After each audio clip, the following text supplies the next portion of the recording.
Alors, bonsoir à tous et à toutes. Le thème, puisqu'on est dans Adar, c'est la Simcha. Puisqu'Adar, c'est la saison de la Simcha, comme Chazal nous dit dans la Gemara.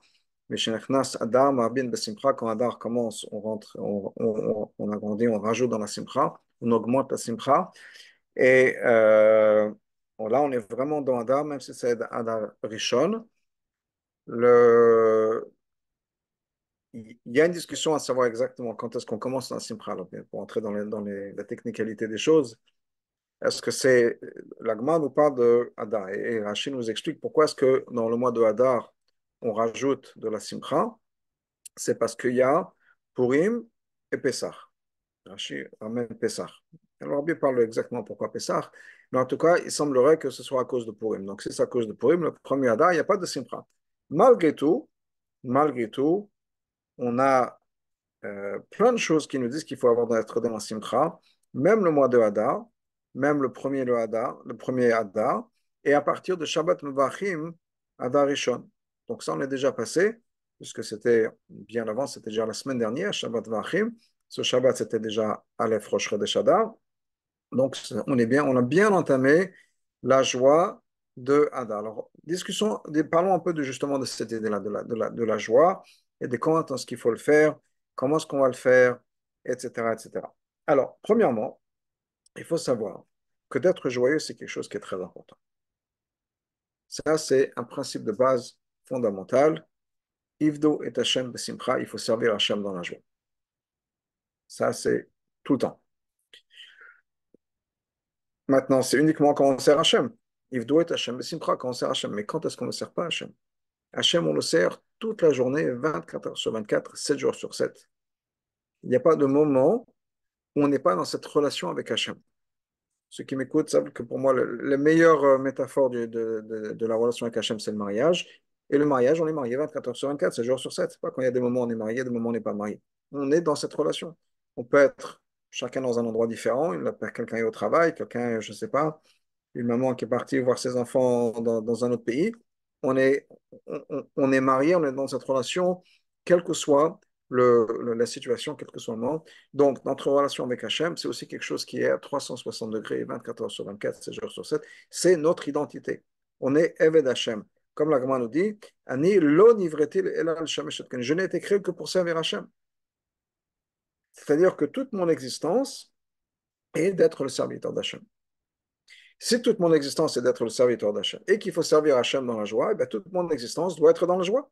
On doit être heureux 24 heures sur 24, 7 jours sur 7. Heureux, ça ne veut pas dire qu'on pense à rien, mais on est joyeux, heureux, et ça peut s'exprimer de mille manières différentes. Ça peut être la fierté d'être le serviteur d'Hachem, ça peut être le bonheur qu'on a dans le Tanya. L'Admor Zaken nous dit que cette joie-là, ça doit être quoi? Hachem, le créateur de l'univers, celui qui est tellement, et plus on apprend sur la grandeur d'Hachem, plus ne peut que s'émerveiller sur sa grandeur. Et malgré tout, il pense à moi. Et il me demande à moi, petit moi, de faire une bracha quand je mange quelque chose, de faire mes lacets de mes chaussures d'une certaine manière. Tout ça sont des choses qui sont importantes pour lui par rapport à moi. La manière dont moi, je vais faire mes lacets, c'est important pour Hachem. C'est extraordinaire. Le maître du monde, le créateur de l'univers. Et quand c'est l'univers, c'est pas juste mon petit coin du monde, c'est toutes les planètes, toutes les galaxies. Ça, c'est uniquement dans le monde matériel. Tout ce qu'il y a derrière, les mondes spirituels, etc. Le monde, jusqu'au monde de Hatzilut est derrière. Eh bien, Hachem, et tout ça, c'est pas important. Mais je veux que Israël Frankfurter ou quelqu'un d'autre, quand il attache ses lacets, je veux qu'il le fasse de la bonne manière. C'est important qu'il le fasse d'une certaine manière. Parce que ça a un impact. Donc la joie qu'on doit avoir, nous dit l'Almorazaken, de cette relation qu'on a avec Hachem. La personne la plus extraordinaire qu'il puisse avoir, pense à moi. On raconte tellement d'histoires de gens qui ont des moments personnels avec le rabbi, des moments personnels avec la rabbinite. Et c'est une joie particulière, c'est une fierté particulière que ces gens-là ont. Donc, ceux qui ont des histoires avec le rabbi, rabbinite beaucoup moins, on a la même chose avec Hachem aussi. Ces attentions particulières, personnelles qu'Hachem nous donne. C'est important ce qu'on mange. On peut se dire, ouais, de toute façon, ce que je mange, est-ce que Hachem, des fois les gens me demandent, C'est vraiment important si je mange ci, si je mange ça, quelle différence? Hachem a tellement de choses beaucoup plus importantes à s'occuper que ce que je vais manger, si je vais faire une bracha, si je ne vais pas faire une bracha. Est-ce que je vais prendre la douche de la bonne manière? Oui, Hachem s'inquiète de tout ça. Ce sont des choses qui sont importantes. Les petits détails de ma vie sont importants pour lui. Et non seulement c'est les petits détails de ma vie, mais c'est au-delà de ça. C'est aussi les... Hachem veut m'entendre dans ma prière. Il veut que je le prie. Il veut qu'on prie 3 fois par jour pour un homme. Une femme, il y a l'obligation un peu différente, mais Hachem veut qu'on lui parle. Et il attend qu'on lui parle. Donc, déjà, cette idée de Avodat Hashem Yivdu et Hashem Besimcha, c'est quelque chose qui est extraordinaire et qui est à chaque moment de notre vie. On doit être heureux, fier, heureux de cette relation qu'on puisse avoir avec Hashem. Juste ça, ça nous fait tout oublier. Tous les problèmes qu'on puisse avoir, on les oublie. Juste de savoir qu'on a cette relation. Mais ça, c'est toute l'année. Yivdu et Hashem Besimcha. Et c'est, comme je dis, c'est toute l'année, c'est chaque seconde de notre vie, etc. Ensuite, on a ce que le Rambam nous dit. La simcha, la joie, c'est une avodak de la c'est un service extraordinaire pour Hachem. D'être joyeux, d'être heureux, c'est quelque chose qui est extraordinaire. Et la joie qu'on a, que non seulement je dis qu'on a cette relation avec Hachem, mais Hachem nous a donné des mitzvot, à partager avec nous les choses les plus secrètes, à partager avec nous les choses les plus intimes qu'il a à offrir. Il s'est ouvert à nous en disant voilà, et shabtotai tishmeru, gardez mon Shabbat. Ça veut dire quoi? Chazal nous dit j'ai un très beau secret, je voudrais le partager avec vous. Imaginons Amen. que la personne qui pourrait être importante dans notre vie, ça peut être, je ne sais pas, le rabbi ou autre chose, et le rabbi va dire voilà, je voudrais te parler, j'ai quelque chose d'important, je voudrais qu'on se parle. Est-ce que c'est quelque chose d'extraordinaire c'est d'être le confident du rabbi, le confident de quelqu'un, d'une personnalité comme ça? Ben, Hachem veut être notre confident. Et voilà, j'ai des choses importantes, je voudrais partager ça avec toi. Ça s'appelle Shabbat. Ça s'appelle tout ce qui est marqué dans la Torah. C'est Hachem qui s'est ouvert à nous en disant voilà, les choses les plus profondes, les plus intimes que j'ai à offrir, je te les offre. Et c'est pas uniquement les grands tzadikim, c'est pas uniquement Moshe Rabbeinu, c'est disponible à nous tous. Hachem s'ouvre à nous tous, on ouvre un sefer de Torah, un livre, des sikhot, des mamarim, une page de Gemara, quel que soit le sefer, mais un passage de Chumash, Hachem nous parle. Et Hachem nous partage des choses qui sont profondément importantes pour lui. Donc on a cette simcha-là, et la simcha de chaque mitzvah, l'opportunité qu'on a de faire une mitzvah, c'est-à-dire l'opportunité qu'on a de pouvoir se rattacher avec Hachem, c'est quelque chose qui doit nous remplir de joie à chaque moment. Donc ça, c'est une perspective de notre vie. Rien à voir avec le mois de Hadar. C'est c'est une manière de voir le monde. C'est une manière de voir notre relation avec Hachem, une manière de voir le monde où on a le privilège de pouvoir faire des mitzvot, le privilège d'avoir cette relation avec Hachem, l'existence la plus importante, l'existence la plus vraie qui puisse exister. Il n'y a rien d'autre qui est aussi vrai qu'Hachem, et c'est à nous, mais nous, chacun personnellement, on ne peut pas parler juste en termes généraux, pour avoir la simcha et pour vraiment être heureux de cette relation qu'on a avec Hachem, il faut vraiment rentrer dans les détails de manière personnelle. Et personnelle et dans les détails. Vraiment, se réfléchir à chaque chose et se dire dans ma vie à moi, quels sont les privilèges que j'ai.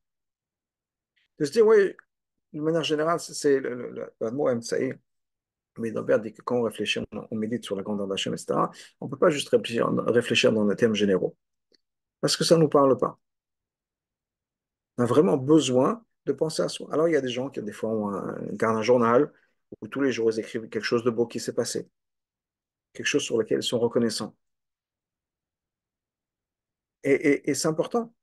C'est important de pouvoir exprimer chaque jour une chose pour laquelle on remercie Hachem.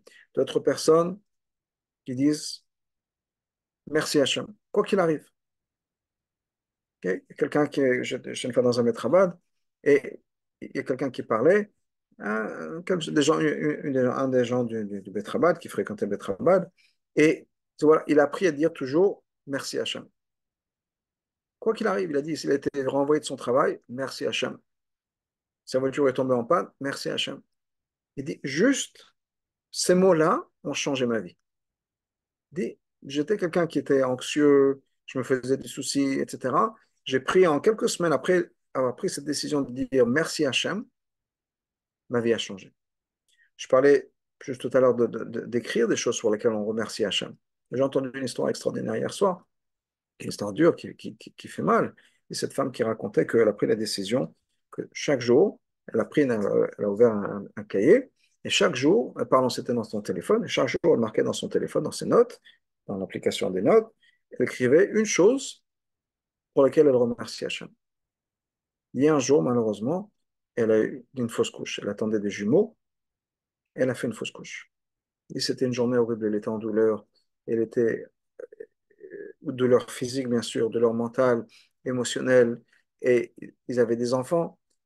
Les enfants attendaient déjà cette naissance. Ils avaient dit aux enfants que maman attendait est enceinte, comment on va annoncer ça aux enfants, etc. Elle a dit, qu'est-ce que je vais écrire dans mon journal? Qu'est-ce que je vais écrire aujourd'hui? Je remercie Hachem pour. Qu'est-ce que je vais mettre? Et j'ai mal partout. Je me sens pas bien. Je me sens tellement déprimé. Les enfants, j'ai dû leur expliquer. Qu'est-ce que je peux écrire? Merci. Il a dit, ben, il y a une chose qui lui est venue en tête. Il dit, comment mon mari, on est au lit, mon mari s'occupait de moi. Il était tellement gentil, tellement attentionné. Et je me suis senti tellement aimé par mon mari. Voilà ce que j'ai écrit. Aujourd'hui, je me suis senti aimé par mon mari. Mon mari s'occupait de moi. Et si je n'avais pas pris cette habitude, cette discipline, je n'avais pas mis cette discipline de me forcer chaque jour à dire merci à Hachem pour quelque chose, j'aurais raté ce geste-là. J'aurais pas fait attention. J'aurais été tellement dans ma misère, dans ma souffrance, qui était vraie et très réelle, que j'aurais pas fait attention à la bonté qu'il y a autour de moi dans ma vie et dans ma famille. Donc, c'est, comme le rabbin nous dit, c'est une avoda gdola, c'est un travail à faire. C'est pas simple d'être heureux. Il faut y réfléchir. Et des fois, il y a des moments difficiles où il faut vraiment, vraiment, vraiment chercher sur quoi on pourrait être reconnaissant à Hachem. Mais il y a quelque chose. Et quand on a cette attitude, quand on a cette réflexion, de se dire, quoi qu'il arrive, merci Hachem, ou bien chaque jour de remercier Hachem pour quelque chose de particulier, que ce soit on l'écrive, que ce soit on le pense, etc., on se rend compte qu'après tout, on a plein de choses dans notre vie, plein de raisons d'être heureux. On a un certain privilège. Alors, c'est vrai qu'on a tous l'habitude de réfléchir sur le négatif. Oui, il y a cet exercice que beaucoup de gens font. Je vois si je peux, voilà, si on peut le faire. Quelqu'un qui disait, voilà, c'est un professeur à l'université, il a pris une feuille et non, c'était une grande feuille. Moi, je prends une petite feuille. Elle dit à tout le monde, voilà, qu'est-ce que vous voyez ici? Alors, ils m'ont répondu, ben, on voit un point noir. Je dis, mais c'est marrant. Parce que tout est blanc. Mais la seule chose qu'on voit, c'est le point noir. Alors que tout est blanc. Il y a juste un petit point noir. Qu'est-ce que c'est? C'est l'histoire de notre vie. On a tellement de belles choses, tellement de choses qui sont lumineuses, etc. Mais des fois, on pense que c'est comme ça. On se réveille tous les matins. C'est normal. Le rabbi avait dit une fois à quelqu'un, au Yechidot, il avait mentionné un Fabrien aussi. Et les gens attendent que là, on a posé ses vêtements la veille, c'est là on va le retrouver le matin. Mais pourquoi? Pourquoi on a ces attentes de se dire, oui, bah, c'est comme ça, le monde fonctionne tout seul. Et on ne prend pas toujours conscience, dit le rabbi, que quand on dit modernie le matin, on doit vraiment remercier Hachem pour tout, pour tout. Baruch Hashem, on ouvre ses yeux, Baruch Hashem, on peut parler, on peut bouger, on peut vivre sa vie, etc. On a un lit où dormir, Baruch Hashem, on a toujours un toit sur sa tête, Baruch Hashem et tout ça. Donc, on a tendance à rester concentré, se focaliser sur le point noir de la page. Mais le reste, il est tellement beau, tellement rempli de lumière. Donc, on a besoin de changer cette perspective des fois. Donc, ce que je disais, c'est, encore une fois, ça n'a rien à voir avec le mois de Hadar. Mais c'est que en prenant conscience de la beauté de notre vie, du privilège qu'on a d'être le peuple choisi par Hachem, du privilège qu'on a que chaque moment de la journée, on peut faire quelque chose pour Hachem. Nous, tout petit rien du tout, on peut faire quelque chose, offrir un cadeau, faire quelque chose pour Hachem infini. Sur ces termes, Hachem nous a dit, voilà, je vous donne une liste de choses que vous pouvez faire pour moi. Mais quand vous les faites comme je vous l'ai demandé, on est connecté, vous avez fait quelque chose pour moi, vous m'avez rendu heureux. C'est un privilège. C'est un privilège d'avoir ça. Pour ceux qui sont mariés, c'est un privilège d'être mariés. Ceux qui ont des enfants, c'est un privilège d'avoir des enfants. Ceux qui ont des petits-enfants, c'est le privilège d'avoir des petits-enfants, Baruch Hashem. Et qu'on puisse, voilà, on a un ordinateur. Les personnes qui sont ici sur le Zoom, c'est qu'on a un ordinateur, c'est qu'on est, j'imagine, assis sur une chaise, on a l'électricité qui fonctionne. Baruch Hashem. Donc, de prendre ces habitudes-là, ça nous rend heureux. On se dit, ben, quelle chance on a, quel privilège on a de pouvoir avoir cette relation avec Hachem. Shreinu, Matov, Chelken, on est tellement heureux. Baruch Hachem, on a tellement de bonté et tellement de bénédictions dans notre vie.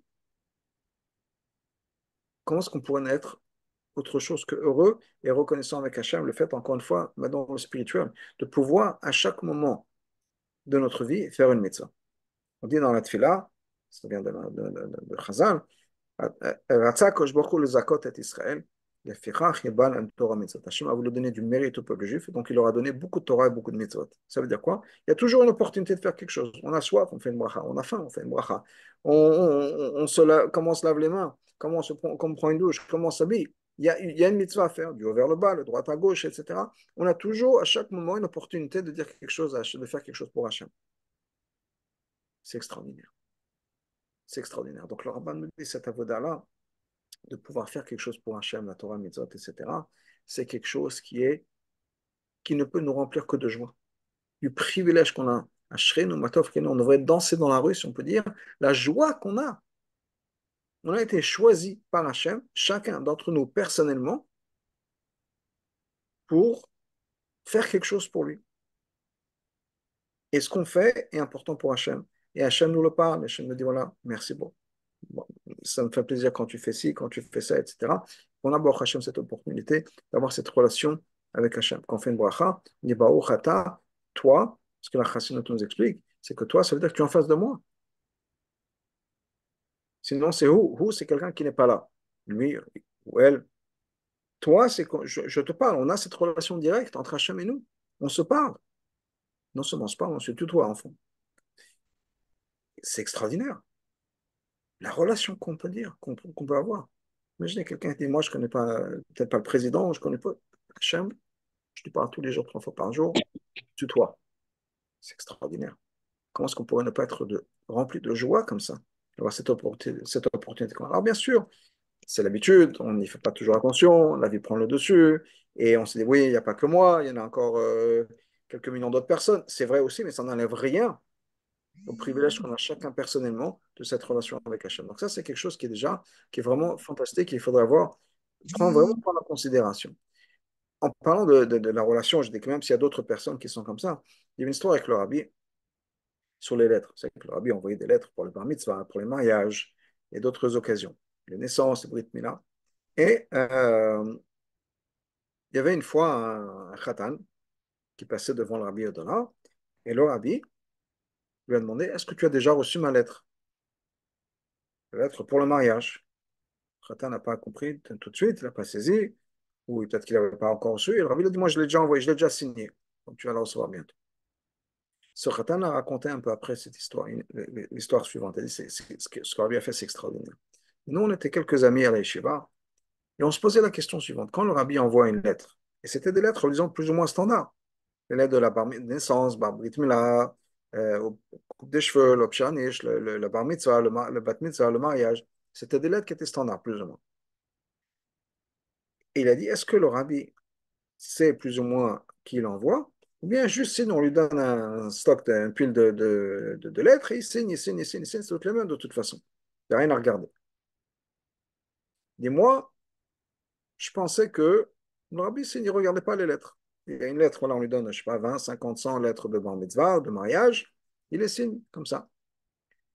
D'autres personnes, dans notre groupe, parmi les gens avec qui on discutait, non, non, non, le rabbi, c'est une lettre du rabbi, c'est une lettre du rabbi, c'est pas juste que le rabbi, c'est une lettre standard, etc. C'est une lettre personnalisée que le rabbi a vue, regardée, signée, etc. Donc on dit, moi, ce monsieur-là disait, moi, j'étais de l'opinion que bon, c'était des lettres standards et que le rabbi signait comme ça sans trop regarder.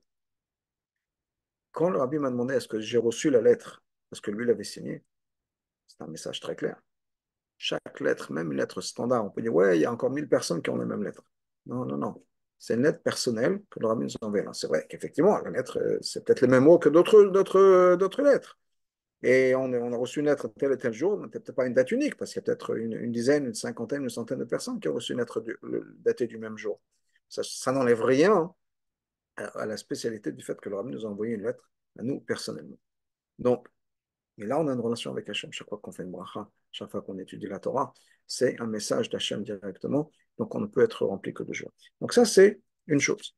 Je parlais tout à l'heure, donc ça, c'est encore une fois, c'est toute l'année.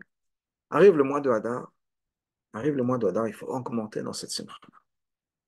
Donc, non seulement toute l'année, on doit être heureux, non seulement toute l'année, on doit être rempli de joie, du privilège qu'on a de servir Hachem dans la joie, de se dire, mais quelle chance j'ai, maman, Baruch Hachem, je peux servir Hachem. J'ai été choisi, moi, pour servir Hachem. Quel honneur, quel privilège. Je pense que vous avez dû tous entendre des lettres de soldats qui ont envoyé des lettres à leurs parents ou à leur famille en disant, voilà, Baruch Hashem, ça mérite de faire ça pour Klal Israël. Et bon, sans rentrer dans les détails de la lettre après, mais on a tous ce privilège d'une certaine manière de servir Hachem. Donc on a tous cette même joie. Alors effectivement, il y a des gens qui s'en rendent compte plus facilement que d'autres, si on peut dire. Mais on a tous ce privilège d'être dans l'armée d'Hachem. On a tous ce privilège de pouvoir servir Hachem et servir Klal Israël de cette manière. Donc arrive le mois de Hadar, Marbin de Simcha, on augmente encore plus cette Simcha. Et comme je disais tout à l'heure, il y a une question dans les Sfarim, est-ce que ça commence à partir de Hadar Rishon ou bien uniquement Hadar Sheni parce que c'est là où il y a Purim? Il y a un psak halacha du Rama, Rabbi Moshe Salish, dans le Shulchan Aruch, quand vous aurez le grand Shulchan Aruch, pas le Shulchan Aruch d'El Moazakem, mais le grand Shulchan Aruch, il y a à l'intérieur du texte, au milieu du texte, il y a deux auteurs. Il y a généralement la manière dont c'est imprimé, en lettres carrées, c'est le Bet Yosef, Rabbi Yosef Karo, l'auteur du Shulchan Aruch, le Mechaber, et en lettres Rashi, c'est le Rama, Rabbi Moshe Salish, qui d'habitude, ou généralement, pas dire d'habitude, généralement le Bet Yosef est suivi par les Sfaradim, le Rama est suivi par les Ashkenazim, et le Rama parle justement de cette idée-là, de Purim Katan, donc du mois de Hadar, Hadar Rishon. Et le Rama nous dit que si on n'est pas sûr, Tov lev mishte tamid. Et c'est toujours bien d'être dans la joie. Donc, une chose est certaine, c'est que quoi qu'il arrive, on doit être toujours dans la joie. Si on est en doute, est-ce que c'est le premier Hadar, est-ce que c'est le deuxième Hadar? En doute, on rajoute dans la joie. C'est bien d'être toujours dans la joie. Donc, on est maintenant déjà dans le mois de Hadar. Premier Hadar, le Hadar sur lequel le Rama nous dit qu'il faut rajouter dans la joie, et c'est toujours bien d'être dans la joie, on rajoute encore plus dans la joie. Alors qu'est-ce qui va changer dans le jour de Purim ou le mois de Hadar? Pourquoi Hadar en particulier doit être dans la joie? Qu'est-ce qui va changer? Qu'est-ce qui a changé qui fait que Hadar, c'est le moment où on doit se réjouir encore plus que le reste de l'année? Eh bien, Rashi commente sur cette idée-là. Quand Hadar rentre, il faut rajouter dans la joie. Et Rashi nous dit deux raisons. Pourquoi? Parce qu'il y a des jours de miracle, Purim et Pessah. Alors, bien sûr, vous allez me dire, mais Pessah, c'est pas dans le mois de Hadar. Et vous avez bien raison. Pessah, c'est pas dans le mois de Hadar. Alors, il y a plusieurs interprétations, plusieurs raisons que le commentaire nous donne. Entre autres, une, c'est que Moshe Rabbeinu est né en Hadar. La naissance de Moshe, et c'est grâce à la naissance de Moshe que le peuple juif a été sauvé. Moshe qui nous a libérés, Moshe grâce à qui on a eu cette libération d'Égypte, Pessah. Pessah, on a eu grâce à quoi? On l'a eu grâce à Hadar. Moshe est né le 7 Hadar. Dès que Moshe est né, la maison s'est remplie de lumière, on nous dit. Deuxièmement, pourquoi est-ce que Aman était content que Purim, quand il a fait le tirage au sort, tombe dans le mois de Hadar? Il s'est dit, ah, c'est super, c'est le mois dans lequel Moshe est décédé, puisque Moshe est aussi décédé le 7 Hadar. Mais il ne savait pas, nous disent les sages, que c'était aussi le jour où Moshe était né, le 7 Hadar. Et la naissance a pris le dessus ou prend le dessus par rapport à la tristesse de la mort. Donc la joie de la naissance, le pouvoir de la naissance de Moshe a fait basculer la balance et c'est grâce à la naissance de Moshe qu'on a eu le miracle de Purim. Donc Pessah, d'une certaine manière, Pessah, le héros de Pessah, c'est Moshe. Donc ça, c'est une interprétation qui nous est donnée par le Rabbi. Mais il y a une autre interprétation que le Rabbi nous donne. Purim et Pessah, c'est deux fêtes, deux miracles qui sont, disons, presque à l'opposé. Commençons par Pessah, on va arriver à Purim. Pessah, c'est la sortie d'Égypte. Pessah, et on le parle, on le mentionne à travers toute la Haggadah, et on en parle très souvent dans la Chassidoute ou dans d'autres moments, c'est, qu'est-ce qui se passe Pessah? C'est Hachem qui fait tous les miracles. Hachem nous sort d'Égypte et fait les miracles. On n'était pas prêt, émotionnellement, dans notre tête, dans notre vision du monde, dans notre patience, on peut dire, dans notre confiance en soi, on n'avait pas encore. Hachem a fait tout le travail pour nous. Même au niveau des mitzvot, c'était compliqué. Hachem a dû nous donner deux mitzvot particuliers, qui sont le Korban Pesach et la Brit Mila. Les choses étaient compliquées, c'était compliqué. Mais Hachem nous a donné l'opportunité de participer d'une manière quelconque à la sortie d'Égypte. Il nous a donné deux mitzvot et on les a faites. On a, on a passé en 7 semaines des cours express, si on peut dire, de judaïsme et de relation avec Hachem. Oui. Et en 7 semaines, ça fait moins de 2 mois, on se retrouve au pied de Arsenal et on reçoit la Torah. Le mariage, on peut dire, avec Hachem. Alors, vous savez, arrive Matan Torah, Nasa Benishma, ce que Dieu veut, on lui donne. On ne pose même pas de questions. Hachem veut quoi que ce soit, on le fera. Pas de questions, pas de remise en compte, pas de remise en question, je veux dire. Ce que Hachem veut, on le fait. Ils ont dit Nasa Benishma, Hachem les a un peu forcés, mais ils ont tout dit. Mais tout est venu d'en haut. Il n'y a pas eu une transformation profonde de la personne, ni du monde d'ailleurs, mais parlons de la personne, au moment de Matan Torah. Qu'est-ce que je veux dire par là? L'exemple le plus frappant de ça, c'est l'histoire du veau d'or. 40 jours plus tard, 40 jours plus tard, un moment de panique, qu'est-ce qui se passe? Ils repartent tout de suite à leurs anciennes habitudes, qui est l'idolâtrie, l'astrologie, quelle que soit la manière dont on explique le veau d'or, c'était clairement pas une mitzvah. Alors, il y a plusieurs explications sur le veau d'or. Pourquoi est-ce qu'ils ont fait ça? Quelle était la raison? Quelle était la motivation? Comment est-ce qu'on a pu faire un Avodah Zarah alors que 40 jours plus tôt, à peine un mois et demi plus tôt, Hachem leur a parlé directement à chacun, ce qui n'est jamais arrivé à personne. Personne d'entre nous, Hachem parle directement. Là, tout le peuple a vu Hachem. Comment est-ce qu'ils ont pu faire un truc pareil? Tous les mefarshim, tous les commentateurs se posent la question, se cassent la tête pour comprendre comment est-ce qu'on a pu arriver là. Mais une chose est sûre, c'est que c'était pas beau. Et c'était pas quelque chose de clair. Pourquoi? Parce qu'il ne s'était pas encore transformé. On a besoin d'acquérir certaines choses. On a besoin d'avoir une certaine transformation, une certaine éducation. Tant qu'on n'a pas l'éducation, tant qu'on n'a pas l'entraînement, on repart en arrière. Une des raisons pour laquelle les soldats, les policiers, les pompiers, les docteurs, les infirmières doivent s'entraîner tout le temps, c'est que quand arrive le moment de panique, on n'est pas paniqué, on sait exactement quoi faire. On réagit automatiquement. C'est une éducation, c'est le but de l'éducation, c'est ça, c'est de nous transformer. Ils avaient fait leur éducation en passant du plus bas au plus haut en 49 jours, en 7 semaines. Ben, ça n'a pas duré. 7 semaines, ce n'est pas assez pour avoir vraiment intégré ce que la Torah voulait. Donc, dès qu'il y a eu un moment de choc, il y a eu un moment de panique, et ils ont tout abandonné. Un peu pour reprendre une histoire connue qu'on raconte sur le Rambam, il y avait une discussion entre le Rambam et un autre sage conseiller du roi, là où il était, en Égypte, et le Rambam disait qu'on ne peut pas changer la nature d'un animal. Et l'autre disait non, c'est pas vrai. On peut absolument transformer, on peut apprendre à un animal à faire telle et telle chose. Par exemple, il a dit, ce qu'il allait faire, c'est qu'il allait prendre un chat, il allait enseigner à un chat, apprendre un chat, dresser un chat, à marcher sur deux pattes et à servir des boissons sur un plateau, comme un serveur au restaurant. Et c'est ce qui s'est passé. Donc le rabbin m'a dit, moi, je suis de mon avis. Eh bien, viens, je te fais une démonstration. Donc il a dit, voilà, dans un certain nombre de jours, ils sont mis d'accord sur un certain nombre de jours, je vais te montrer que je vais apprendre à un chat à marcher sur ses deux pattes arrière et à marcher avec un plateau de boissons offrir comme un être humain.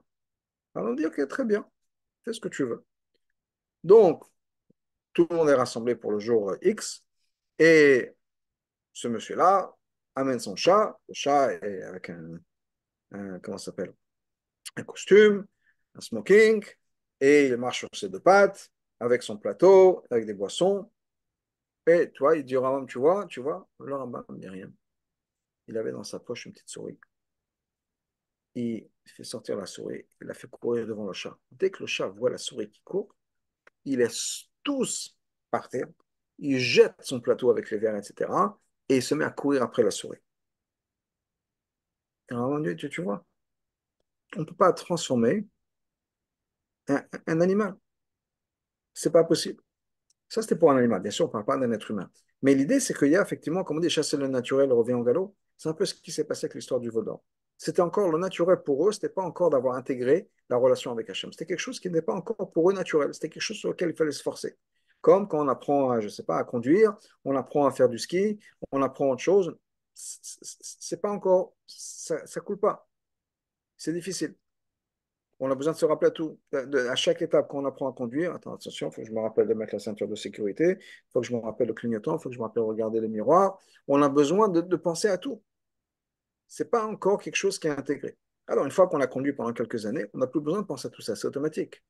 On met tout de suite la ceinture, on sait très bien à chaque fois qu'on va conduire, on va changer de fil, automatiquement on regarde sur son épaule, automatiquement on regarde les rétroviseurs. C'est devenu une habitude. Mais au début, quand on apprend quelque chose de nouveau, ça peut être n'importe quoi. Je parle, je sais pas, j'ai dit ça peut être apprendre à conduire, apprendre à faire du ski, apprendre à tricoter, apprendre à faire de la chala. Quel que soit l'exemple qu'on voulait, au début, il faut penser à tout. Une fois que c'est intégré, c'est intégré. On n'a plus besoin d'y penser. Vous demandez à votre grand-mère la recette de la challah, elle me dit, ah, tu prends un peu de ci, un peu de ça, et tu mélanges. Elle dit, mais combien? Comment tu combien? Voilà, comme ça. Elle dit, mais ça fait combien comme ça? Bon, pour elle, c'est intégré, il n'y a pas de souci. La challah, elle sort extraordinaire, la challah de sa grand-mère. Mais si on veut apprendre la recette, on est au début de son chemin, eh ben on a besoin de dire, comme ça ne suffit pas. Dis-moi, un verre, deux verres, trois verres. C'est quoi? Comme ça. Ça ne veut rien dire. Donc, on a besoin de certain apprentissage. Eh bien, au début de Matan Torah, cet apprentissage n'était pas encore fait. On venait après de commencer et il fallait vraiment le faire. Il fallait tout apprendre. Après 7 semaines d'avoir appris à faire la chala ou avoir appris à faire du ski ou avoir appris à conduire, et c'était pas encore ça. Il y a eu le coup de panique de Moshe qui ne revient pas. Tout de suite, le Galazar. Je dis ça pourquoi? Encore une fois, pour dire que tout ce qui s'est passé au moment de Matan Torah, c'est venu du haut. C'est cette influence. Quand on a dit Nasser Nishma, comment est-ce qu'on aurait pu dire quelque chose d'autre que Nasser Nishma? Hachem nous a sortis d'Égypte, de l'esclavage, nous a donné à manger, nous a donné à boire, nous a nourris, logé, nous a donné la Torah. Il nous dit, marie-moi. On allait dire non. Bien sûr qu'on a dit oui. On a dit ce que tu veux. Mais ce que tu veux, mon amour, bien sûr, chérie. Tu m'as tout donné, bien sûr. Bien sûr. Alors on a dit ça, oui. Mais il y a une petite crise 40 jours plus tard. Tout d'un coup, on a oublié les fleurs et le cheval blanc et tout ça. Et maintenant, on a un problème dans cette relation avec Hachem. Ça, c'est le moment de Pessah. Le moment Pessah a l'avantage de la révélation d'Hachem. Tous les miracles qui se sont passés avec le moment de Pessah. Pessah, c'est le modèle de la Géoula la plus parfaite. Quand on veut parler de l'avenue du Mashiach, qui sera encore plus belle que Pessah, on dit, ben, ce sera encore mieux que la sortie d'Égypte. Pessah, ça reste mon modèle, ma base. Si je veux savoir comment est-ce que c'est une relation qui vient d'Hachem, quand Hachem se révèle à nous, quand Hachem nous offre tout, etc., Pessah, c'est le modèle. C'est de Pessah sur Pessah qu'on va se baser parce qu'il y a toute cette révélation d'Hachem qui va venir. Purim, c'est l'opposé. Alors que Pessah, qu'on est en haut du monde, Hachem nous a fait sortir de l'Égypte avec tous les miracles. Il a tout écarté de nous, tous les problèmes. Il a enlevé tous les problèmes. Il nous a sorti de l'Égypte, il nous a pris dans les bras, si on peut dire, porté, je dirais, comme je disais tout à l'heure, il nous a porté sur son cheval blanc et il nous a fait sortir du donjon et il nous donne tout ce qu'on veut, et des bijoux, et des belles robes, et des fleurs. Il nous demande de lui marier. On va dire oui, mais c'est lui qui a tout fait. Purim, c'était l'opposé. Purim, on est en exil. On n'a plus le temple, on est en exil. Pas de manne, il n'y a pas Moshe, tout ça n'existe pas. Et non seulement ça, mais au lieu d'être sur le top, c'est-à-dire au lieu que le peuple juif, c'est quelque chose qui il fait peur à tout le monde. Les gens entendent le peuple juif arrive, tout le monde va se cacher. 40 ans plus tard, ils arrivent en Israël. Ils rentrent dans la ville de Jéricho. Il y a deux espions qui arrivent dans la ville de Jéricho. Ils rencontrent cette dame Rahab. Elle avait un restaurant là-bas, à l'entrée de Jéricho, dans les murailles de Jéricho. Les murailles de Jéricho étaient tellement épaisses, on disait qu'elles étaient aussi hautes que larges. Donc il y avait des maisons, des restaurants, etc. Donc cette dame Rahab avait un restaurant là-bas. Donc elle avait beaucoup de passages. Ils vont se cacher chez elle. Et Rahab le dit, c'était 40 ans après la sortie d'Égypte. On a tous peur de vous. On sait que l'armée juive, elle est invincible. On a entendu les miracles de la sortie d'Égypte, on a entendu les miracles de la traversée de la mer Rouge. C'était 40 ans plus tôt. Imaginez tout de suite au moment de la sortie d'Égypte. C'était quelque chose d'extraordinaire. Purim, c'est l'opposé de ça. On est exilé, battu, renvoyé de chez nous. On est maintenant dans un pays étranger, en Babylone. Il y a un décret qui est fait de tuer Chaz Shalom. Vous savez qui? Comment est-ce que le peuple juif va réagir? Le peuple juif, à ce moment-là, s'est retourné vers la Torah, s'est retourné vers Hachem. Alors qu'on avait toutes les raisons du monde de tout abandonner. C'est-à-dire, c'est quoi ça sert d'être juif? C'est juste pour être persécuté.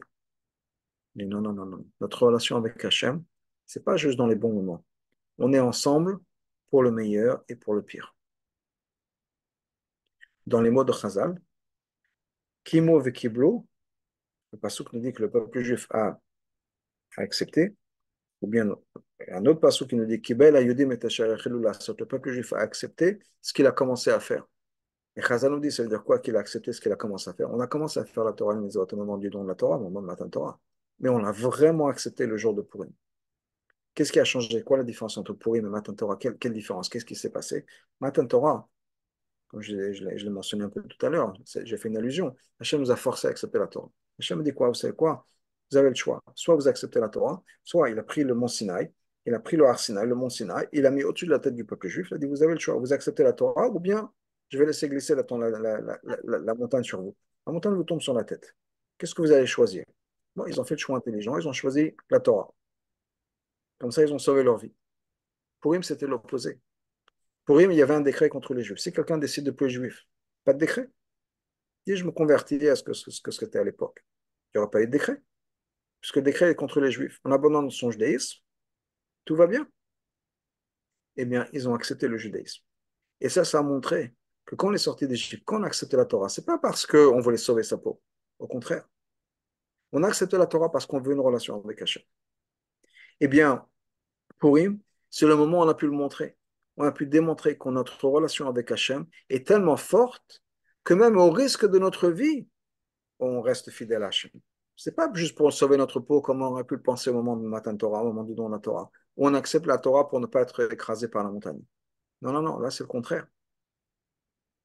Accepter la Torah, c'est mettre sa vie en danger, et ben, c'est ce qu'on a fait. On est tous restés fidèles au judaïsme. Il n'y a pas une seule personne, nous dit Loan Mourazaken, le premier ami de Rabbin, il n'y a pas une seule personne qui a même pensé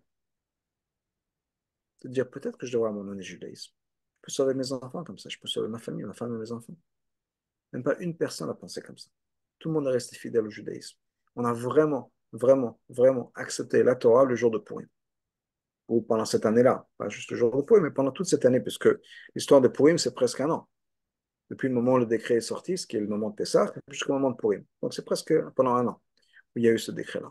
Donc le peuple juif a vraiment accepté la Torah au moment de Purim. Ça veut dire quoi? Ça veut dire que notre relation avec Hachem, on l'avait dit au tout au début, la relation avec Hachem, c'est quoi? Ça nous remplit de bonheur, de joie, etc. Mais qu'est-ce qui se passe? Et le jour où les choses sont difficiles, on abandonne tout. Ou bien Hachem nous abandonne. Qu'est-ce que ça veut dire de cette relation? Ben, la relation n'était pas terrible.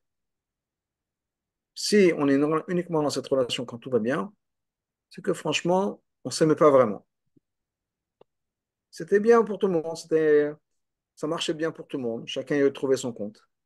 Et le moment, le jour où le moment où les choses sont devenues difficiles, ben, on s'est séparés. Ce n'est pas une relation qui est vraiment profondément vraie. Ce que Purim nous a montré, c'est que notre relation avec Hachem, elle est incassable, intouchable. Que la relation soit belle ou bien difficile, qu'on a des questions avec Hachem. On dit, oui, mais où tu es Hachem? Voilà, on est en exil. Voilà ce qui va nous arriver. Mais malgré tout, on dit, non, non, c'est pas grave. C'est pas les circonstances qui vont déterminer mon amour pour Hachem et ma relation avec Hachem. Quoi qu'il arrive, quelles que soient les circonstances, quelle que soit la situation, ma relation avec Hachem est quelque chose qui est là, qui est présente et qui est réel pour moi, qui fait que je vais vivre ma vie en fonction de cette relation avec Hachem. C'est une transformation, mais la plus profonde qui puisse exister du monde. On a vraiment démontré au monde, démontré à nous-mêmes surtout, mais aussi avec le monde, qu'on est juif parce qu'on y croit vraiment. Pas parce que ça marche bien, parce que c'est agréable, parce que, au bout du compte, ouais, ça vaut la peine. On fait les calculs, c'est bien d'être juif. Pas du tout. On est en relation avec Hachem. C'est d'ailleurs, en parlant de Purim, juste pour amener un point, c'est qu'il y a beaucoup de gens, après l'histoire de Purim, il y a beaucoup de gens qui sont convertis au judaïsme. Mais les sages avaient un problème avec ça, parce qu'ils se convertis pour le judaïsme parce qu'ils voulaient croire vraiment à Hachem, ou bien parce que être juif à l'époque, c'était à la mode. Mais pour ceux qui étaient juifs à ce moment-là, Purim, c'était justement ça, c'était prouver ça. Après l'histoire, les choses ont changé une fois qu'il y a eu le miracle. Mais avant le miracle, Purim, c'est le moment où on a montré la valeur, la profondeur, la beauté de la relation qu'on a avec Hachem. Et je vais rajouter un autre point qui est aussi important. C'est pas juste la beauté de notre relation avec Hachem, mais si je me retourne vers moi, je retourne vers l'intérieur et je regarde ma vie. Tout à l'heure, je disais que tout est beau dans ma vie. On sait que tout n'est pas beau dans ma vie. Il y a le point noir. J'ai parlé tout à l'heure, il y a la page avec le point noir. Il y a un point noir dans ma vie. Mais c'est quoi? Il y a des choses qui sont difficiles dans ma vie. Et on se connaît chacun personnellement. On sait qu'il y a des choses dans notre vie, personnellement, dans ma relation avec Hachem. Et des fois, on le trouve dans ma relation avec les autres, parce que des fois, encore une fois, la relation avec Hachem, c'est peut-être un peu abstrait. Qu'est-ce que ça veut dire avoir une relation avec Hachem? Qu'est-ce que ça veut dire aimer Hachem? Qu'est-ce que ça veut dire respecter Hachem? C'est des concepts abstraits. Mais si on compare ça avec l'amour de l'autre, avec le respect de l'autre, par exemple, je suis un homme, je parlais du côté marié, si on peut dire, mais c'est vrai dans les deux sens. Quand je réfléchis, je me dis, euh, ouais, ma femme, est-ce que ma femme aime? Est-ce qu'aujourd'hui elle me manquait de respect? Je suis fâché parce qu'elle me manquait de respect. Bon, c'est l'opportunité de se dire, ok, respect, est-ce que moi je montre ce même respect avec Hachem? Ouais, j'étais en train de parler avec mes enfants et mon fils, ma fille, elle sort son portable et elle se met son portable alors que je suis en train de lui parler. Mais c'est quoi cette histoire? C'est n'importe quoi. Moi, je vais le confisquer le portable. Est-ce que ça arrive des fois que dans la tefila, on fait la même chose? Ou bien au milieu d'un shiur, on fait la même chose? Est-ce que des fois, quand on est en train de parler avec Hachem ou bien Hachem nous parle, est-ce que ça arrive qu'on est en train de sortir le portable? Alors, il y a deux choses, deux conclusions à laquelle on peut arriver si on le fait. Si je me fâche quand mes enfants le font, c'est que je devrais peut-être faire attention à ça. Donc, si ce n'est pas acceptable, si on peut dire, quand d'autres personnes le font, alors soit je me mets à la hauteur et je fais la même chose que moi je parle avec mon Père au ciel, avec Hachem, bien soit, et les deux sont vrais aussi, soit je peux dire à mes enfants ou je peux les comprendre. Peut-être pas besoin de leur dire quelque chose, mais ok, je me fâche un peu moins parce que je fais la même chose. Donc, bon, si je fais la même chose, et dans ma tête, c'est sûr que je ne fais pas quelque chose pour insulter Hachem. Donc, c'est qu'eux aussi, ils ne font pas ça pour m'insulter. Donc, bon, je peux avoir un peu plus de patience avec les gens autour de moi.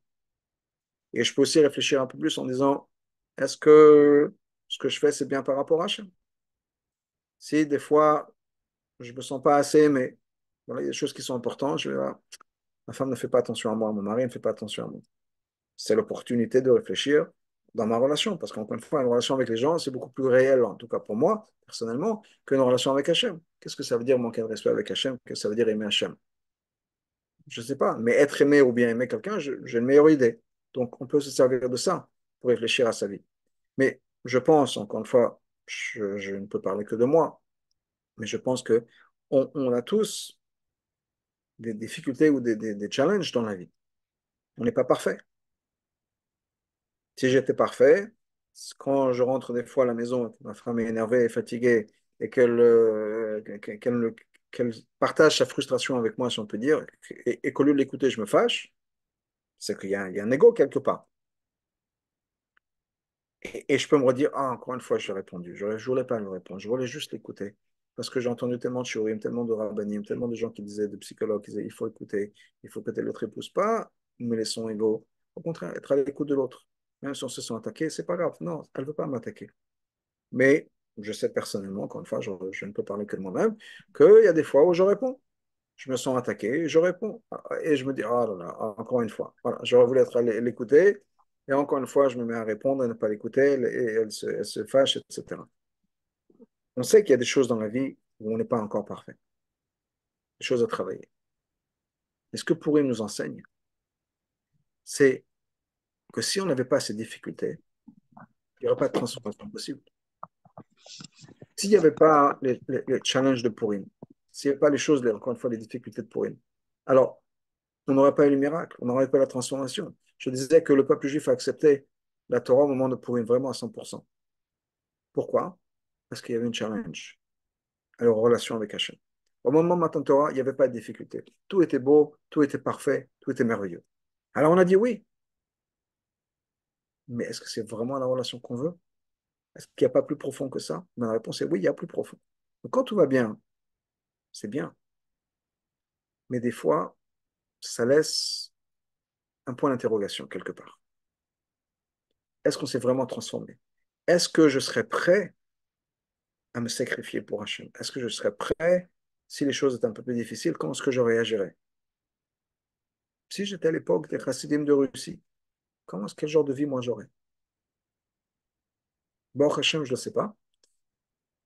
Mais ces moments difficiles, c'est partie de nous qui sont difficiles. C'est l'opportunité de grandir, c'est l'opportunité de nous développer, c'est l'opportunité de regarder et de dire, quoi qu'il arrive, j'ai confiance en Hachem. Donc le point de Purim, c'est quoi? Qu'est-ce qui s'est passé pour Purim? Ce qui s'est passé pour Purim, c'est quelque chose d'extraordinaire. Hachem nous a donné l'opportunité de montrer que notre amour, notre relation avec lui, c'est pas parce qu'il s'est imposé, c'est pas quelque chose qui est venu du haut, c'est qu'on a vraiment mûri et qu'on a intégré ce message et cette relation avec Hachem. C'est notre acceptance, pas parce qu'on n'a pas le choix, parce qu'on est émerveillé par tous les miracles d'Hachem. C'est notre acceptance d'une réalité et d'une relation profonde qui fait que quoi qu'il arrive, malgré les difficultés, ma relation avec Hachem, c'est quelque chose qui est vrai, qui fait partie de mon essence, qui est la personne que je suis. C'est pas toujours évident, mais c'est mon identité. Et ça, c'est la joie de Purim. De se dire que c'est vrai que j'ai des difficultés, mais malgré les difficultés, malgré étant la personne que je suis, et je connais mes défauts, et il y a peut-être encore, je peux imaginer qu'il y a encore plus de défauts que ce que je connais. Bien malgré ça, Hachem m'a choisi. Et malgré ça, Hachem m'aime. C'est pas que je peux prétendre que je suis parfait. Non, Hachem me connaît très bien. Mais malgré mes défauts, malgré les problèmes que je puisse avoir, malgré les mauvaises qualités que je puisse avoir, on a bien sûr des bonnes qualités. Je parle juste du un point noir sur la page blanche. Malgré tout ça, Hachem m'aime. Il y a une histoire de quelqu'un qui est rentré chez le rabbi. C'était pas quelqu'un de, pas un Chabad. Et il a demandé au rabbi, c'est quoi un rabbi? Le rabbi lui a répondu, un rabbi, c'est un ami. C'est tout. Un rabbi, c'est un ami. Moi, j'ai des douzaines d'amis. C'est ça, le rabbi? Le rabbi a répondu, peut-être qu'on a une définition différente du mot d'ami. Pour vous, c'est quoi un ami? Il dit, ben, un ami, pour moi, c'est les gens avec qui on se parle, on sort, on va faire du golf le dimanche ensemble, on s'invite Shabbat, on parle, voilà, on se parle. Ah oui, effectivement, on a des définitions différentes d'amis. Pour moi, un ami, nous dit le rabbi, c'est quelqu'un que, quoi qu'il sache sur nous, ne nous jugera pas, ne pensera pas moins de nous-mêmes, même s'il apprend quelque chose de choquant. Ce qui veut dire que quoi? Qu'un vrai ami, c'est quelqu'un qui ne va pas juste être avec nous, notre ami, parce qu'il pense qu'on est beau et qu'on est riche et qu'on est intelligent, etc. Même s'il découvre des défauts, même s'il découvre la vraie réalité, qu'on n'est pas aussi bien que ce qu'on essaie de transmettre, de montrer, c'est pas grave. Il nous aime pour la personne qu'on aime. Et c'est tellement important d'être aimé pour la personne qu'on puisse être vraiment. Eh bien, Hachem nous connaît. Hachem nous connaît de l'intérieur. Il sait qu'on n'est pas parfait. Et malgré tout, c'est moi, c'est vous qui l'a choisi pour faire des mitzvot, pour faire la Torah, pour lui parler, qu'à chaque fois que vous allez manger quelque chose, vous allez dire, Baruch Ata, Dieu, tu es là avec moi, devant moi. On passe nos journées ensemble. Tu m'écoutes, je t'écoute. On s'aime, moi. En étant la personne que je suis. Pas besoin d'être un tzaddik. Mais comment ne pas avoir de joie? Comment ne pas se dire, mais je suis tellement heureux. Et thank you Hachem, merci Hachem, merci Hachem de me faire une telle confiance. On dit le matin, Rabba Emunatecha, ta confiance en moi est extraordinaire. Merci, merci de ces preuves d'amour, merci de cette confiance, merci des opportunités que tu me donnes à travers toute la journée de pouvoir être avec toi, de pouvoir faire quelque chose pour toi qui est important. Quel bonheur, quelle joie, quel soulagement. Je n'ai pas besoin de prétendre quoi que ce soit, je n'ai pas besoin d'être ce que je ne suis pas. Je peux être moi-même et se dire, mais Hachem aime la personne que je suis. Alors bien sûr, tout d'un coup, on se dit, mais si, s'il pense ça de moi, mais je vais essayer de faire encore mieux. Demain, je vais peut-être, on est encouragé de faire mieux parce qu'on a une telle confiance d'Hachem. Hachem nous aime, Hachem aime la personne que je suis. Hachem, pas besoin de dire, de prétendre, non, c'est une relation qui est heureuse, une relation de bonheur. Pas besoin de dire, on va être puni, on va se faire taper dessus, on aura le guénom ou je ne sais pas quoi. Chas v'shalom de dire une chose pareille. C'est une relation d'amour. Une relation d'amour. Et quand cette relation d'amour connaît des difficultés, pour X raisons, et que malgré ces difficultés-là, on reste dans cette relation d'amour, comme c'est beau, comme c'est heureux. Je tenais un certain Rav qui avait dit que un commentaire sur la sur le Chumash dans les Rishonim, il disait, mais il y a quelque chose d'extraordinaire à prendre en considération. Je parlais tout à l'heure du veau d'or. Le lendemain du veau d'or, qu'est-ce que le peuple juif a mangé? 2 ans de nourriture. La manne, comme tous les jours. Le jour où ils ont donné cette claque à Hachem, si on peut dire, du veau d'or, le même jour, Hachem était là pour eux. Il leur a donné à manger et à boire. Dans ces moments les plus difficiles, dans ces moments les plus bas, ces moments les plus noirs, si on peut dire, notre relation avec Hachem est quelque chose qui est extraordinaire. Et donc, ce que le rabbi nous explique, c'est que on a cette relation avec Hachem qui est Purim et Pessah. Ça veut dire quoi? On a notre travail à nous en sachant qu'on n'est pas parfait, en sachant qu'on a des difficultés. Et on a Pessah en même temps. Hachem se révèle à nous en étant la personne que nous sommes, malgré nos défauts et nos problèmes, et toute la problématique humaine, si on peut dire. Et c'est une problématique vraie. On a de l'ego, on se fâche, on peut être tout petit des fois dans nos réactions. Rien de tout ça est important pour Hachem. Hachem va avoir cette réaction, cet amour, cette relation avec toi. C'est toi que je veux, mais c'est avec toi que je veux me marier, c'est toi que j'aime. Comment est-ce qu'on ne peut pas se sentir au top? Arrive ce moment-là, on réfléchit à ce que Purim représente. On dit, mais merci Hachem. La simcha que j'ai de toute l'année, qui est, mais quelle joie de pouvoir avoir cette relation-là. Je ne suis pas juste meilleur copain que le président Macron, meilleur copain que le président des États-Unis, meilleur copain l'Avdil, avec le rabbi, on se parle tous les jours, avec Hachem. Et toute la journée, on se tutoie, on fait des choses uns pour les autres, il m'envoie des messages, c'est un petit bout de Torah, un devoir Torah, je lui envoie des messages, je lui parle, une petite fila, on se parle toute la journée, Hachem et moi, toute la journée on se parle, on s'aime, on n'arrête pas de penser l'un à l'autre. Mais arrive Purim, ça prend une autre dimension. Marbim Besimcha. Il n'y a rien qui pourra nous séparer de cette relation, qui pourra arrêter cette relation. Ce que Purim nous montre, dans les moments les plus bas, cette relation-là est toujours là. C'est une relation qui est infinie, qui, pour prendre des mots de la chassidoute, qui est bligvul, qui est poretz kol agdarim, qui dépasse toutes les limites qu'il pourrait avoir, limites de temps, d'espace, de situation. On est dans l'amour le plus profond qui puisse jamais exister. Alors, il n'y a peut-être pas l'effet d'artifice comme le soir du mariage, mais c'est un amour encore plus profond. Un amour qui est vrai, profond, qui est présent constamment, qui fait qu'on est toujours l'un pour l'autre, quoi qu'il arrive. Comment ne pas être heureux de cette relation-là? Alors, on a des difficultés dans la vie, mais tout ça, c'est pas important. Au bout du compte, on a la chose la plus heureuse, la plus importante qu'on puisse avoir. L'amour, pas juste l'amour d'une personne, pas juste l'amour de quelqu'un qui est là aujourd'hui et peut-être pas demain. L'amour d'Hachem. La personne, c'est pas une personne, mais l'être le plus important de l'univers est une personne qui est, ou un être, encore une fois, dans une dimension infini, illimité. Et c'est avec cette personne-là, cette entité, cet être-là que j'ai une relation parfaite. Mais si on se sent privilégié, on se dit merci à Hachem toute l'année, quand on pense à Purim, on peut être, le cœur va exploser, mais dans le bien, d'amour et de joie, d'avoir une relation malgré les difficultés, malgré ses problèmes à soi-même, dans le sens où Hachem sait qui je suis, malgré tout, il est rempli de joie, rempli de simcha, rempli d'amour. Mais merci Hachem, merci. Encore une fois, si on danse dans la rue toute l'année, simcha, pendant le mois de Hadar, on ne peut pas s'arrêter de danser. C'est une joie extraordinaire quand on réfléchit à tout ça. L'amour qu'on a pour Hachem, l'amour que Hachem a pour nous, mais on est au top du monde. Il n'y a pas plus beau que ça. Alors, une fois qu'on a pensé à ça, il faut montrer comment exprimer cette joie. Qu'est-ce qu'on peut faire avec ces sentiments-là? On se sent mais rempli d'amour, rempli de bonheur, rempli de dire, mais il n'y a rien qui peut m'arrêter dans le monde. Je suis heureux, voilà, je suis amoureux. On est amoureux, quand même, de la manière qu'on a ces hormones et ces sentiments, quand on est amoureux, on dit on marche sur des nuages, etc. Ah, je suis amoureux, voilà, je suis amoureux d'Hachem.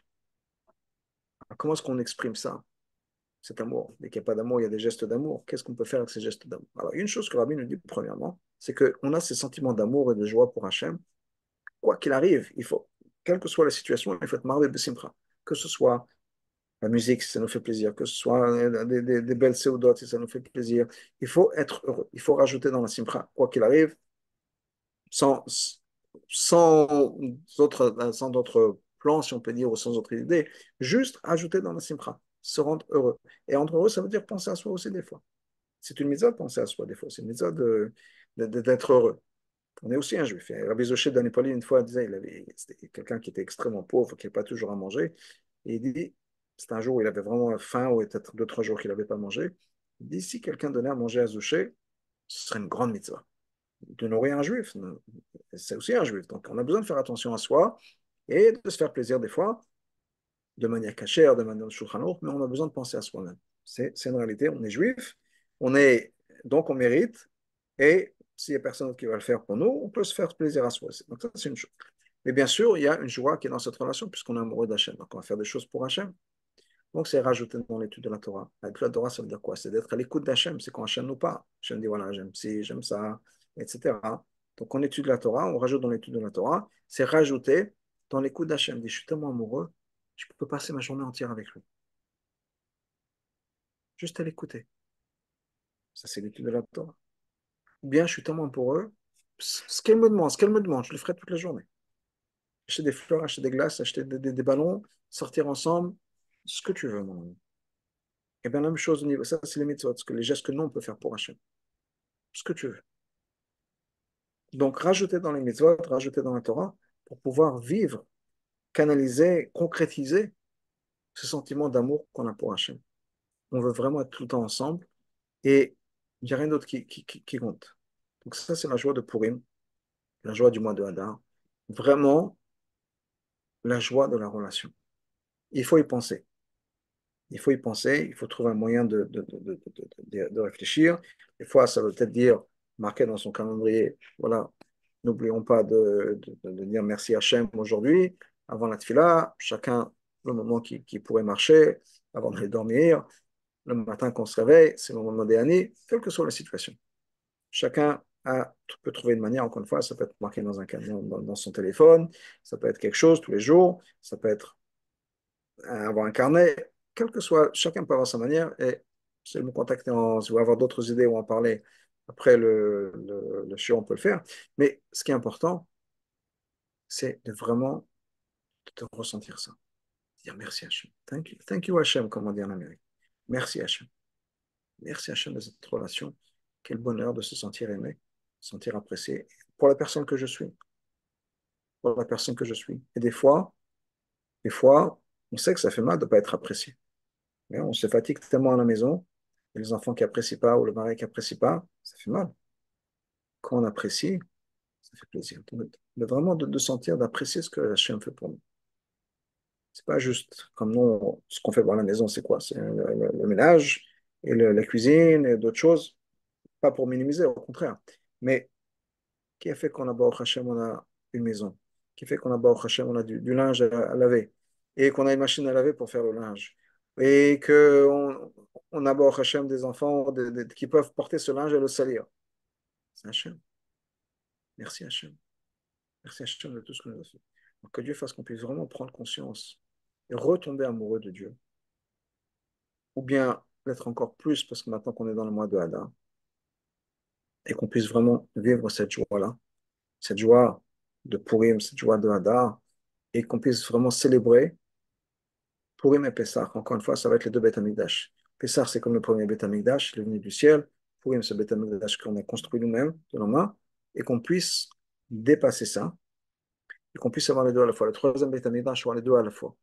Ce sera construit par les êtres humains aussi, mais il y a une partie qui va tomber du ciel. Donc, qu'on a le troisième Beth Amikdash, et que ce soit très très bientôt. Bezrat Hashem, on attend que nos soldats rentrent tous à la maison sains et saufs, que tous les otages, Bezrat Hashem, soient sains et saufs et puissent rentrer à la maison, et que Am Israël Chai, on puisse avoir que des bonnes choses pour tout Am Israël, et que on a la Géoula très très bientôt. Bezrat Hashem, Amen.